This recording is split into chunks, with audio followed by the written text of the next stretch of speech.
This one shocked me. Not shocked me, but really impacted me. I don't know if it's true, but it's one I've heard multiple places. So there's a man on a subway, and he's got his 3 kids are running around. It's a busy subway, cart, right? So it's busy. People are hanging from the thing and whatever.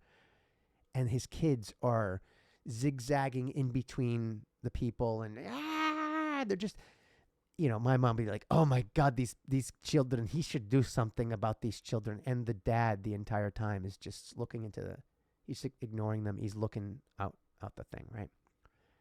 And finally, a lady gets really annoyed. And she goes up to him and goes, "Sir, can you please do something about your kids?" And he looks up and he goes, "Oh, I'm so sorry. We just got back from the hospital. Their mom just died." I'm getting emotional. They must be handling it different than me. I'm sorry, I spaced out. Kids, come here. Can you imagine that? Like, if that's a true story? Like, it's making me emotional just now, thinking about that. And the woman supposedly was like, whoa. Like, he's going through a trauma right there alive. He's lost. He doesn't even know. And the kids are running around. They can't comprehend the situation they're in. And look, I would have said the same thing, right? Let's be honest. My mom would have said it, my dad. But imagine being that lady thinking, oh my God, I was thinking about myself and the people around here, and this guy probably needs the biggest hug ever. Mm-hmm. You know what I'm saying? So you don't know what's in those cars. Because I've been that guy in the car where I almost ran a red light because I was like crying because of what happened to me this January of 2024, where my head was scrambled. And I was, Frank, I was leaving. I'll go into more detail. Let's just say something that happened to me January of this year. I was forced to go someplace else.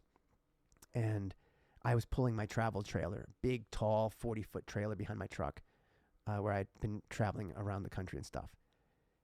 I didn't know I was on a parkway where there was going to be a bridge that would have destroyed my trailer thing.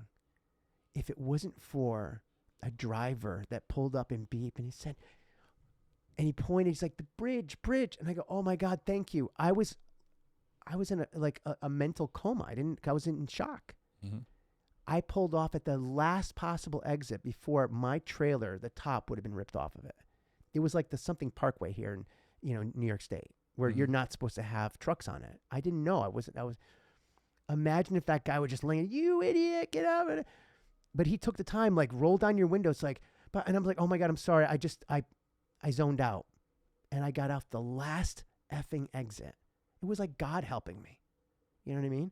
You never know who's in the car and what's going through their head. Wow. I need a moment. So. Yeah.